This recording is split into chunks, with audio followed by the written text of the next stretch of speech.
Halo, selamat pagi semuanya. Ketemu lagi di podcast Jam Istirahat.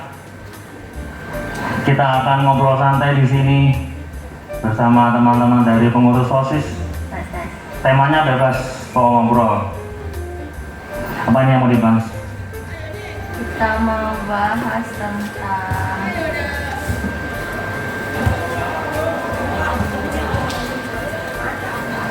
Oh ya, saya perkenalkan dulu. Ini ada Brigita, ada Sharon, ada Vanessa, dan ada yang masih jalan lagi. Ya, Dani. anaknya Bapak Dante. Ayo. Jadi kita hari ini mau ngobrol-ngobrol santai tentang gimana sih pandangan orang dewasa tentang anak-anak remaja. Oke, kita tanya-tanya, kita mau cari tahu ya. Aku sudah siap snack, Pak. Oke. Menurut pandangan orang dewasa, remaja itu apa sih sebenarnya? Remaja itu calon penerusnya orang dewasa. Yang panjang. Remaja itu kita kalau lihat remaja melakukan hal yang baik, itu kita keingat kita dulu masa remaja pas baiknya. Tadi kalau kita lihat anak remaja menyimpang, itu kita langsung wah ini nggak benar, karena kita pernah mengalami kalau kita belok ke sana itu akibatnya bagaimana gitu. Jadi remaja itu refleksi muda kita dulu.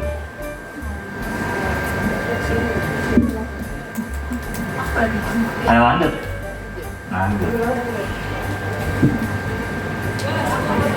Nah, Menurut menurut Pak Awe, apa perbedaan anak remaja zaman sekarang dengan anak remaja zaman dulu? banyak perbedaannya. Dari latar belakang suasana yang menyertai anak remaja tersebut itu pasti beda kan. Zamannya pasti beda. Jadi karena zamannya beda, kemudian lingkungannya berbeda, circumstancesnya berbeda, maka membentuk orang-orangnya. Contoh kalau anak yang remaja hari ini 2 tahun lalu kena corona, belajarnya di rumah, kemudian pasti ada efeknya hari ini. Karena kalau remaja dulu main kan suka main-main ya. Kalau main ada jamnya, pulang sekolah mau main layangan sampai batasnya adzan maghrib tuh, udah mulai gelap pulang semuanya. Tapi kalau anak zaman sekarang mainnya karena di rumah, dari pulang sekolah berhenti makan, lanjut lagi sampai malam, sampai tengah malam baru tidur. Kebanyakan seperti itu. Nah, jadi itu bisa dibayangkan kalau dulu kita main kelereng, main layangan, main kejar-kejaran, main ke sawah, itu nggak pulang berarti, karena main terus. Pasti orang tua ngomel. Nah sama orang tua zaman sekarang kalau anaknya main HP terus kan ngomel. Itu bedanya di waktu ya, dari waktu mainnya itu anak sekarang bisa lebih sangat panjang karena memang dia secara fisik di rumah, tapi jiwanya sedang melayang bersama teman-temannya di kamar-kamar yang berbeda, di rumah-rumah yang berbeda. Jadi mainnya bisa sangat lama. Diawasi sama orang tuanya tetap ditenang di kamar, tapi main. Kalau anak zaman dulu kalau main ada batasnya, yaitu waktu pulang. Itu yang bedakan. Karena anak zaman sekarang mainnya sudah di rumah, mabar. Gitu, itu kalau dari situ pandang main-main.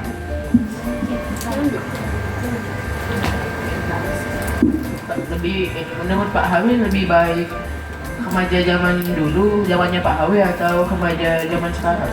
Setiap orang pasti menganggap dirinya lebih baik daripada orang lain. Kegiatannya lebih Jadi kalau saya jawab pertanyaan tersebut, apakah nanti saya jawabannya Pak Awi lebih bagus daripada zamannya anak sekarang? Pasti jawabannya iya. Contoh kalau di postingan-postingan itu hanya generasi kami yang pernah mengalami mesin ketik, kemudian keyboard, kemudian komputer, kemudian tablet, kemudian HP. Jadi mengalami semua masa. Hanya zaman kami yang mengalami permainan dari permainan fisik sampai permainan yang online. Anak zaman sekarang pun bilang, apa zaman dulu begitu. Jadi setiap masa ada orangnya. Jadi yang orangnya itu merasa memegang masa tersebut. Jadi kalau main bagus-bagusan mana pasti subjektif sekali. Kalau saya kan bilang ya bagus zaman saya dulu. Kalau dibanding sama anak sekarang, maka akan ada perbandingan. Nah, tinggal tunggu aja beberapa tahun ke depan sebagus apa kalian. Menurut Pak Hawi nih, kan anak zaman sekarang ini sangat-sangat merekat dengan elektronik ya. anak-anak zaman sekarang ini tetap punya masalah yang berat gitu. Punya masalah berat. Matanya berat, ngantuk. Matanya berat kalau pagi di sekolah ngantuk karena mainnya sampai malam, atau gak cuma main, cuma mungkin scroll Instagram, lihat-lihat WA chattingan, atau main sama temannya kan lama, kuat, nggak kedip tuh. Nah besoknya pagi matanya berat, bisa. Masalah berat pasti ada, setiap anak punya masalah. Nah tinggal sekuat apa dia. Ada anak yang ditinggal mamanya kuat, nggak masalah, tinggal main sama temannya. Ada yang ditinggal mamanya dia langsung nangis. Sama-sama ditinggal mamanya, tapi ada yang bisa main, ada yang bisa jalan-jalan, jadi tergantung sekuat apa anaknya. Nah, gimana sih peran orang dewasa terhadap anak-anak yang punya masalah gitu? Peran orang dewasa bagi anak yang punya masalah, karena dia namanya anak-anak pasti butuh pendampingan. Kalau ada masalah nggak didampingi, dia akan cari jalan keluar sendiri yang belum tentu baik, benar, dan bagus.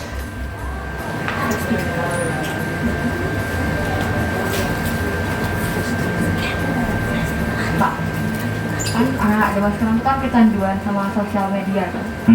Nah itu cara mengatasinya tuh gimana? Biar nggak terlalu kecanduan sama. Kalau pada bagian sosial media saja, tinggal pemanfaatan ke arah mana gitu. Kita konsumtif apa produktif gitu. Karena namanya kecanduan berarti ada waktu yang sangat banyak dilakukan di situ, tersita di situ. Nah, tinggal waktunya itu hanya konsumtif, lihat-lihat saja atau produktif. Tinggal kalian yang merasa, oh saya addicted nih sama HP. Katanya orang zaman dulu juga kalau punya keris dibawa kemana-mana kerisnya. Kalau nggak bawa keris nanti kurang pede mungkin. Jadi sebagai lambang sosial. Juga zaman sekarang kalau HP-nya tambah bagus tambah pede. Jadi dibawa kemana-mana. Nah, tinggal pemanfaatannya aja. Kalau merasa, oh saya nggak bisa lepas dari HP, tinggal diarahkan kemana ini, mau produktif atau konsumtif gitu. Misal kalau ada tugas dari sekolah berat kerjanya, tapi kalau cuma lihat-lihat Instagram, Reels, kok enteng rasanya, tapi sama-sama waktunya habis. Tinggal pola pikirnya kembali, jadi mau diapakan waktu yang sama-sama dihabiskan ini, mau konsumtif atau mau produktif. Kira-kira gimana Pak cara ngatur waktunya? Ngatur waktu, ada orang bijak yang bilang kalau mengatur waktu itu skala penting dan prioritas, mendesak dan prioritas, penting dan mendesak. Jadi ada mana yang penting di antara dua. Kalau sudah sama-sama penting, mana yang mendesak. Itu cara ngatur waktu kalau sama-sama ada dua. Tapi kalau bisa dikerjakan secara rutin, ya berarti sudah teratur. Tinggal evaluasi rutinnya ini udah bener apa masih kurang. Biasanya kalau kita lihat sendiri itu sudah bener.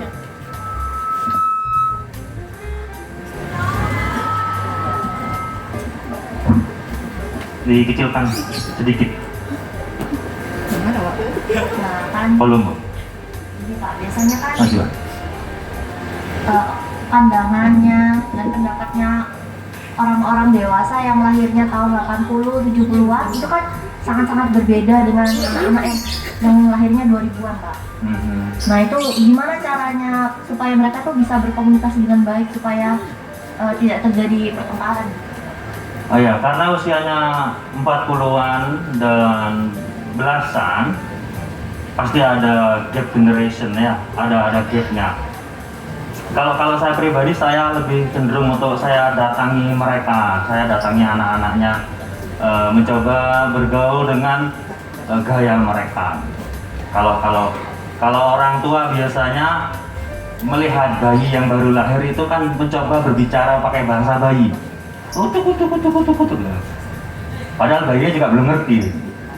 Jadi kalau orang dewasa bisa bersikap seperti anak-anak karena dia pernah jadi anak-anak.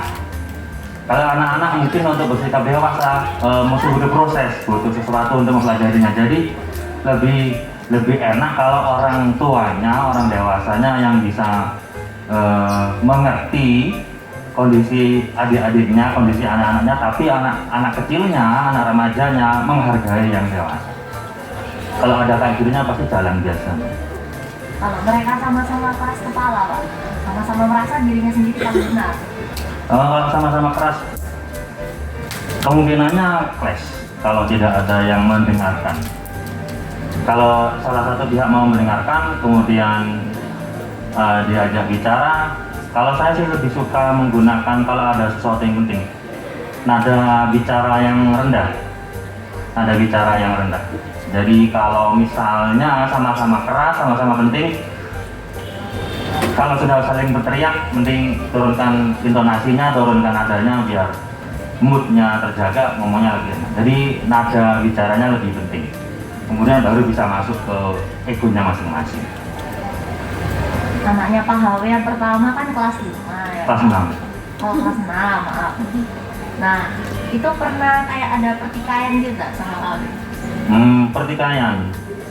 Pertikaian pasti ada karena kepentingannya berbeda.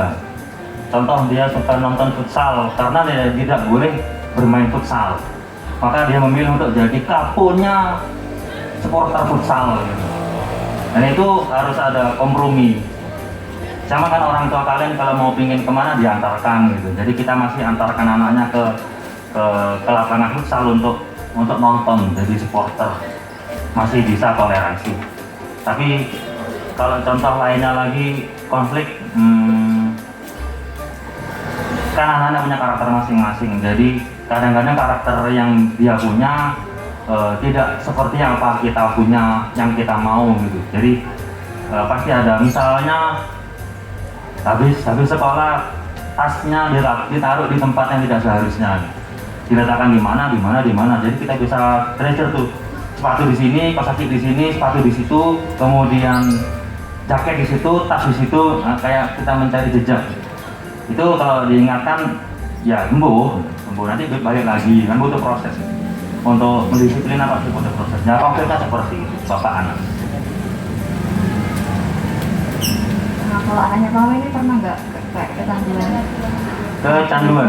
Jadi kayak nggak bisa ngatur waktu, banyak waktu yang tertunda gara-gara HP. Dari awal penggunaan HP kami kontrol di rumah. Kita nggak sediain wifi sampai dia memang merasa sangat membutuhkan wifi. Jadi kalau dia menggunakan internet, dia pakai paketan, dia bisa kontrol penggunaannya. Kalau harus dia nggak bisa beli lagi, jadi dia bisa ngatur sebanyak apa, sepenting apa dia gunakan. Dan main gamenya pun juga di pembatasan. Kalau kita orang tuanya nggak batasi, siapa lagi yang nggak membatasi? Gitu.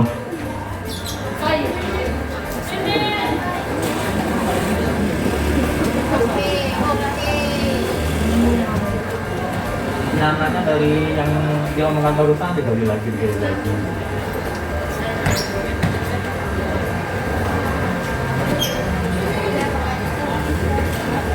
Buat teman-teman yang lainnya nanti bisa dukung podcastnya. Ya, nah, sudah waktunya masuk kelas. Nanti bisa didengarkan di Spotify kalau sudah diurusi.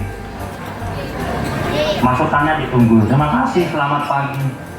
Terima kasih.